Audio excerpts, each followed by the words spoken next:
It's my absolute pleasure to introduce our guest speaker, Ma'am Dr. Hana Habib Khan. Ma'am is Director Extension SQUAS. Ma'am is going to deliver lecture on principles of natural farming and science behind different practices.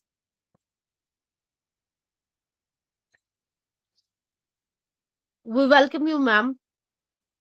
Ma'am, you are audible, you are visible, your presentation is visible. Please start. Okay, good afternoon, everybody. It's a pleasure to address to all the young scientists who are going to be part and parcel of the new slogan, the new program of our Ministry of Agriculture. It's right from the Prime Minister's office, that is the natural farming. So I will be speaking a little bit about its principles. So natural farming is a sustainable chemical-free farming method. It follows the ecological principles and mimics the natural ecosystem, and it was developed by Masanobu Foucault and promoted globally. Now, natural farming is taking into consideration a holistic approach. That is, we are concerned about the eco-balance, we are concerned about the diversity, we are covering the soil by mulching. There's a principle of mulching in it. Then we believe in minimal soil disturbance, because now we have seen that too much of tractorization, too much of plowing has decreased the value of the contents of the soils. The nutrient content of the soil is very low nowadays, and soil erosion is mostly happens with wind because of the loose soil. So we will be having minimal soil disturbance in the organic farm, in the natural farming. And pest management has to be done by the natural methods. Use of indigenous seed we have to do. We don't have to, in the natural farming, we are not believing in importing of the hybrid high value seeds. No, but we have to use the indigenous seeds, the niche crops of that area, which had a good potential, which are acclimatized to that region. Then nutrient cycling and nutrient management through various farm inputs. Then ensuring live roots all around the year, because this is one of the methods to bind the soil. Then no synthetic inputs has to be used, and integration of livestock. This is must, because in the natural farming, the most important component is our desi gai. So then from the desi gai, we are going to have some of the products which we will be using in the natural farming. So that is, first of all, we have Bijamrit. This process includes treatment of seed using cow dung, urine, and the lime-based formulations. Then we have Jivamrit. This process enhances the fertility of soil using this. See, this is replacing the seed treatment, and this is replacing the fertilizer schedule which we used to put as N, P, K, urea. So that is our Jivamrit. So in that you have to use cow urine, dung, and then flour of pulses and basin and all, and jaggery concoctions. Then Vapsa, this process involves activating earthworms in the soil in order to create water vapor condensation. Then we have mulching. This process involves creating microclimate using different mulches with trees, crop biomass to conserve soil moisture. Here we don't have to use that much of plastic mulch. We have to mulch with the whatever straw we get there from the previous crops, or we have to plant some trees and then we have to mulch it with the leaves or the broken branches, and so that we conserve the soil moisture. And this also helps in decreasing the inflow of weeds. So that way we are conserving the soil moisture as well as its fertility. Then the plant protection process has to involve biological concoctions which prevent pest, disease, and weed problems, and protects the plant and improves their soil fertility. We don't have to go for a chemical spray. Of the natural farming, which I just said, this seed treatment. So we have to usually use locally adapted seeds which are grown there, which have good capacity of growing there, which have the tendency of giving good yields. So the seed which are already adapted there, and we can call that just, for example, in Kashmir, we have local bangan, Kashmiri bangan, we have Kashmiri chili, we have other varieties, Kashmiri varieties or indigenous land races. So those are the things which we have to preserve in this. we have to use the Bijamrit. Then the soil health management is for by using farm-made inputs like Jivamrit, yeah, Ghan, Jivamrit, etc. to enhance the nutrient availability to plants. Then around the year soil cover mulching, managing the soil cover for all the throughout the year by live crop or crop residues, and soil microclimate management, that's FAPSA, by minimizing soil disturbance and enhancing natural porosity to improve the soil structure, moisture retention, and plant resilience. Then plant health management, that's for enhancing our soil health and net income by adopting all the natural farming principles in the farm and need-based inputs. Then the multiple benefits of natural farming are that we have to protect them from the climate risks, because we are saying that we will use our own Kashmiri thing, the local indigenous thing, the indigenous seed of that very area, which has proven that that grows best in that area. So when we import some hybrid seeds, we put high yielding varieties or hybrids, then there has to be the care has to be taken more. Uh, they may be on the risk of climate change, weather adversities, but the thing which is locally available, locally adapted to that climate, they prove better under natural farming. Then we have to go for regeneration of farmlands, and less water for crops is being used in this, and a reduction in cultivation costs because you are not using much. There's no tractorization. There's just dibbling of the seed, or there is no. You're not importing anything in natural farming. You're not getting anything from outside. So you are just recycling the products, the things that are present in your own farm. So that will reduce the cultivation cost, and we will get more income with multiple crops. And then we can get because we have to put trees and uh, other plants which can give fodder for our livestock. We have to, because livestock is the main factor in natural farming. Our desi guy is the main factor, so we have to see for its fodder also. Then it will give us healthy food for family, and it will enhance the production. So in lot, we say the benefits of natural farming is a healthy soil, healthy food, and then the healthy planet. So the key principles of natural farming is, which I'm repeating again, it's no tillage, because people are confusing natural farming with organic farming. But the first principle of natural farming is no tillage. You just have to dibble the seed. Then no chemical fertilizers, which is also in the case of organic farming. Then no pesticides or herbicides. Mulching and soil cover. See, this is important. This is a do thing, to do things. Mulching is a to do thing. Soil cover, we have to cover the soil because we are losing the most fertile layer of the soil to erosions, and which you see around as dust. So that what is that? The dust actually. It is the soil that is moving around. Whether you are walking through a field and you get dust, or whether you are walking on the cars are walking on the streets. So this is all soil which is being eroded. Then we have to stress for diversified cropping system. See, because we are not putting many chemical fertilizers, so how we have to increase the soil nutrition is by a diverse cropping system. We should be having more of pulses. We should be having in the crop calendar one or two such crops in by which we can improve the soil health. So if we have a heavy feeder crop, then it should be followed by a pulse crop or a legume crop, which will cover the soil as well as it will improve the nutrition content of the soil and make it fertile. And if one crop fails, then we can have we in under diversified cropping system, we'll be having 3-4 crops laid at, and if one crop fails, the farmer will get returns from the other crop. Then use of indigenous microorganisms. See, here it differs from a little bit from the micro organic farming, because in organic farming we are recommending biofertilizers, but biofertilizers can be made by our Faculty of Agriculture Vadura from the Vadura soil, and it can be used in the Pampur soil. But here you have to use indigenous microorganisms of the very old, that very field, or from the just from the nearby this. You don't have to make it synthetic and got to the labs and all. So you have to use. So mostly we say that the earthworms are doing a wonderful job there. So the key strengths for the, now we have a national mission on natural farming.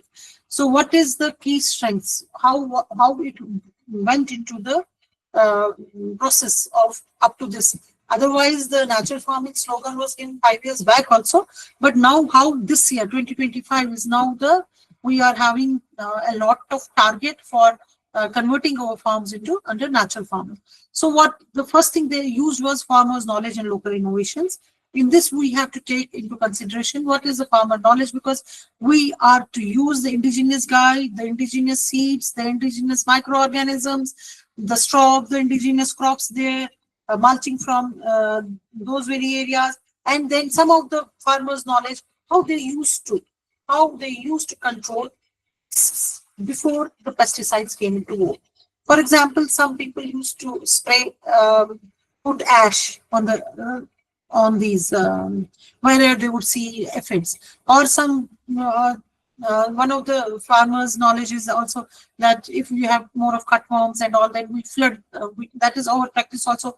We tell them to flood, have a flood irrigation, and then early in the morning the birds will come and take the cutworms. That will be their food. So local innovations, local knowledge has to be promoted. And farmer to farmer extension, we are supposed to go to them and tell them and get the information from them. Then we have to support the innovations, and we have to go for the knowledge sharing. We have to create FPOs under natural farming. We have to have some women groups also to be involved. And then we have to create input support bioresource centers. So this is one of our targets, that we at the farmers field have to make bioresource centers. So these bioresource centers will be like community based. We can get the cow dung from all and put it there and make FIM of that, or we can get the local microorganisms of that village, and one small lab can be set up to make that into biofertilizers. So then when the product will come, then we have to help them in market linkages, and we have to go for the value addition and processing.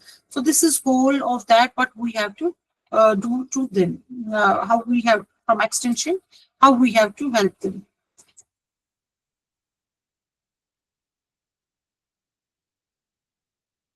Under the first thing was no tillage, do nothing farm. So that is that we don't have to go for tillage, and because we have to avoid the soil disturbance to maintain the natural soil structure. So we said the first principle of this is do not disturb the soil. Then we have to enhance the microbial activity and improve the soil fertility.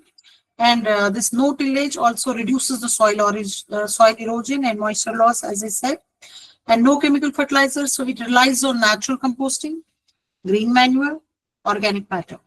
It encourages biological nitrogen fixation using legumes. So because we said that we have to diversify, you don't have to recommend chili always. So if chili, the farmer is going for chili, and then we have to see which legume will be fit. And then again in the winter rabi crop, then we can have turnip or something. And in the next year, like we used to have crop rotations. So in the next year, wherever he has planted the heavy feeder, he will have to improve the soil fertility through liquid. So no chemical fertilizer also will improve the soil health and enhances a long-term productivity. So no pesticides or herbicides. So that way it encourages the natural predators and beneficial insects. Every insect has a biocontrol insect, natural predator. So we have to introduce the natural predators which will eat the pests. So that is the principle here. Or we have to use botanical extracts and biopesticides. We are having neem-based pesticides. We are having many now bio things which act as pesticides. So we have to promote a balanced ecosystem for pest control. Then mulching and soil cover. Mulching will maintain the soil moisture and it will regulate the temperature. It will suppress the weeds naturally. and it can enhance organic matter decomposition and soil fertility.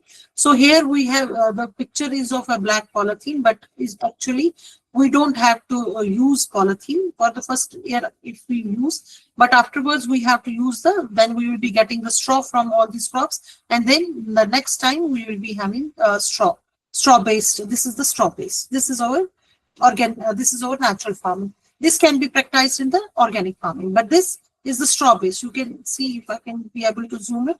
Okay, so that was straw mulch. Instead of plastic mulch, we have to use a straw mulch. Then under diversified cropping system, which I said, it will encourage polyculture and crop rotation. That is, we'll be having mini vegetables or mini crops. So that reduces the risk of pest outbreak and nutrient depletion, and it increases biodiversity and resilience of the farming system. Then the use of indigenous microorganisms that will promote microbial life to enhance soil fertility. It will use natural compost, fermented plant juices, and biofertilizers, and improves the plant health and nutrient availability. So, in the indigenous microorganisms, will ourselves make biofertilizers, which we will be calling them bio input resource units or labs, which we have to make at the farmer's field. So in one village, we will be having this one. So they we have to choose a farmer who will be collaborate with us, who will cooperate with us for making of this. Then we have to do the biocomposting, bio-leaching, bioremediation, and biodegradation under natural farming. So the benefits of the natural farming are sustainable and eco-friendly farming method. It reduces production costs and dependency on external inputs. It improves the soil health and biodiversity. It produces chemical-free and nutritious. So benefits of natural farming, because we see that we have gone for the green revolution, and when we had very low yielding varieties, and after green revolution we had high yielding varieties, but the high yielding varieties are on the cost of application of many high level of fertilizers. And that time also it was declared that it will go on for 30 or 40 years, but after 30 or 40 years we have to change our perspectives because the soil fertility will be low. So under the benefits of natural farming, we have to think about the long-term benefits. So long-term benefits will be that we are discouraging environmental exposure to pesticides and chemicals. We see that the cancer rates in Kashmir as well as in Punjab have risen. Wherever the use of fertilizers, pesticides, fungicides, or herbicides are more, there the risk of cancer patients is higher. Then it builds healthy soil. It helps to combat erosion. Because of no tillage, it fights the effect of global warming because we are using the local niche area, the indigenous things there, which are capable of taking into the abiotic as well as biotic stress. It encourages biodiversity and it supports animal health and welfare. See, animal health was not that much used, but here we have to see that the animal can be immunized. It can have vaccine, and if the animal has got the vaccine or has been immunized, that is mandatory, because this was the biggest question which people would ask in natural farming: what will happen if the cow will be vaccinated or it will be immunized? Then that we are putting something in. So vaccine basically is a biological thing. So immunization or vaccine is, but for antibiotics, if the cow is not well, and we have to treat it. Yes, we have to treat it. This was one of the questions in natural farming when we were giving the trainings. And then they said, what will happen is that if your cow is ill, you have to isolate it. You have to isolate it and put it somewhere where you will not be using that time's cow urine and the dung. So that time when it is being getting antibiotics or when it is getting some medicines, that time urine or this is not to be used for the concoctions. But then when it's well, then you can use it. So animal health and welfare will be taken. We know at this time, non-milching cows are roaming around. Non-milching cows or the bulls are not being used now. They are because we cannot slaughter the cow, so they are moving around. So they can be used for the cow dung and the cow urine. So that way their welfare will be taken into consideration. Alga blooms wherever we will be having plants. So there also we are discouraging the algal blooms. It supports water conservation and water health because we will be using that. The challenging in natural farming is that initial transition period and knowledge gap. Initial because now converting from a tilled land into a no-till land, it will take time. And knowledge is also less because sometimes we say that we are using the concoctions, the biological concoctions, we are using this, but we are characterizing this one. So that way it will not be, that is the knowledge gap. So first we have to see totally what is natural farming concepts. So no tillage. So far our areas, marginal areas, I will not recommend it for commercial areas, but for marginal farmers, low income farmers, it's excellent because then now they are telling to a low income farmer, he had to plow the land, he had to go for the tractor, he had to get the fuel, and then he had to give the rent of that. But now, if we give him just a small equipment by which the seed will fall, and then his cost is reduced. Similarly, if he has his own cow, then he can use all the products from that. So yield fluctuation in the early years is there. Yes, in the early years it will be very difficult. Then market and value chain constraints are there. But here what we have done that in organic farming, you need PGS certification and all that's a very hectic thing. But here in the value chain constraints are being removed that they get some certificate type, stars type, sitara, like 1 star, 2 star, if your natural farming product is there. Then awareness and policy support is needed. So under this, the National Mission in Natural Farming was launched, and in the first week of February, they launched the, I think on 14th February, the program was launched by Honorable Prime Minister, and we had to do some training. So we started with this Directorate of Extension is also the Center of Natural Farming. So I'm also the nodal officer for Natural Farming Mission. It's very new. We have just started in it. And so first of all, it began with the trainings for the scientists and the farmer master trainers, because if the scientists are there, they don't have that much of time that they will visit each and every farm. So the concept was to make the farmers as trainers. So we had to select farmers from different districts. From each district, we selected 2 or 3 farmers so that they also became the master trainers. Then we did the training program for the state and district officers so that they will be knowing first the scientists, with that scientist, the farmer master trainer, and then to the state and district officers, so that they have to do, actually the mission has to be carried out by them in the field.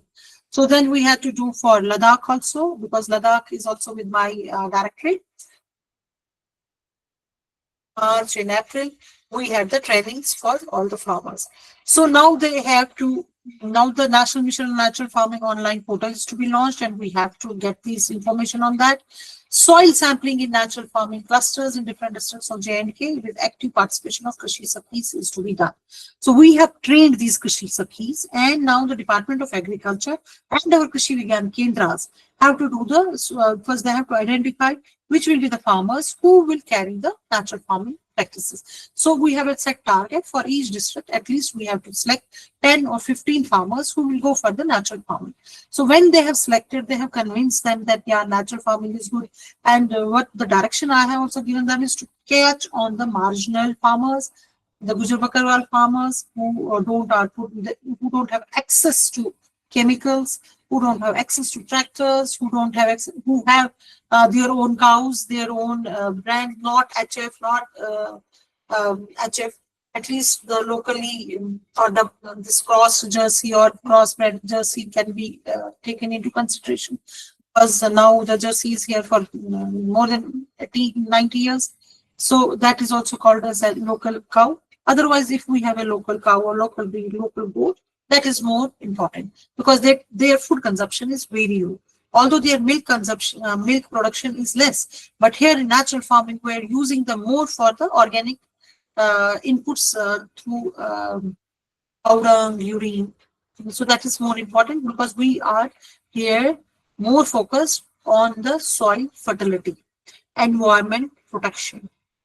So soil testing, so they are now taking the soil samples, it is being done, and we are having some stipend is being given to the Krishi Sakhis for it so that they will work and they will be given a mobile also, they will be given a laptop and many things are in the project which they will be given a stipend and sometimes transportation charges, and then because they have to bring the soil for testing either to the soil, either to the agriculture department laboratories or to our directorate or to our division of soil sciences where or to our chemical labs also where the soil testing can be done, because soil testing is extremely important because we have to see what we how we have to improve the soil health.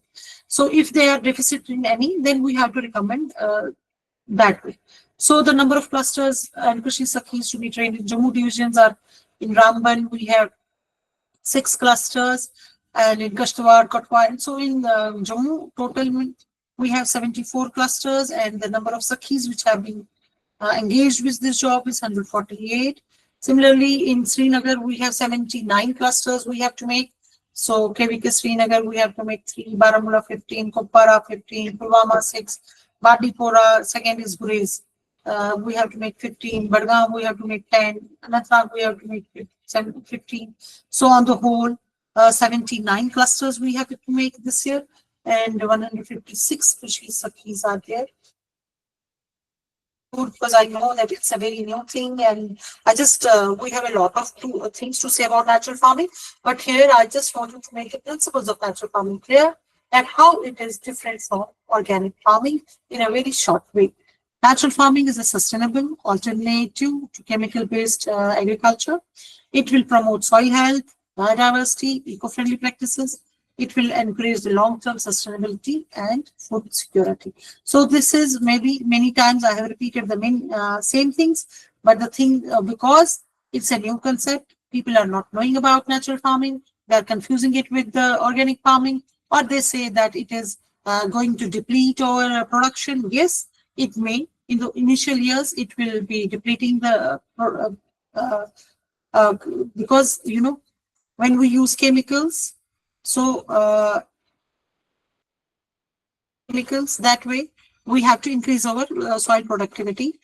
Sorry, the yield productivity. We are increasing the yield, but we are decreasing the soil productivity in the consecutive years. So that way we are promoting the soil, the natural farming to the farmers who are marginal farmers, to the farmers who don't have access to the modern things, because this natural farming is helping them.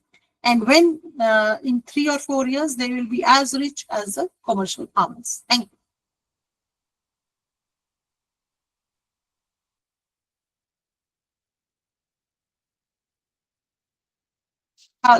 Khalida, if you, Hello, ma'am. Presentation is not visible. may I stop the presentation after thank you? Okay, okay, sorry. Thank you so much, ma'am. Thank you So, on behalf of participants. Thank you on behalf of community members. Thank you on behalf of organizing community. Thank you so much. We will conclude the session here. okay, thank you.